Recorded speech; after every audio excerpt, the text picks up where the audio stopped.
Don మీడియాకు స్వాగతం. గిరిజన ప్రాంతాల్లో ఎస్టీ చైర్మన్ శంకర్ రావు పర్యటన. గిరిజన ప్రాంతాల్లో పర్యాటక అభివృద్ధి కోసం ఎస్టీ కమిషన్ చైర్మన్ డివిజి శంకరరావు పర్యటన చేపట్టారు. శనివారం రాజమహేంద్రవరం నుంచి పోలవరం ప్రాజెక్టుకు చేరుకున్న ఆయన అక్కడి నుండి పోసమ్మగండి చేరుకున్నారు.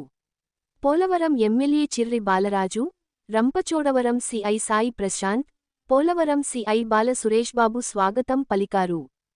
చైర్మన్ పర్యాటకం ద్వారా గిరిజన ప్రాంతాల్లో అభివృద్ధి జరిగి స్థానికులకు వ్యాపార అవకాశాలు పెరుగుతాయని తెలిపారు.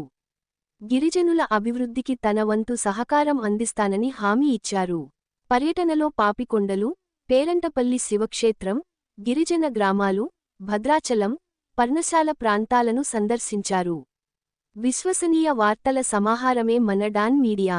మరిన్ని వార్తల కోసం మన డాన్ మీడియా ఛానల్ను లైక్ చేయండి, షేర్ చేయండి, సబ్స్క్రైబ్ చేయండి. మరికొందరితో చేయించండి. ధన్యవాదములు.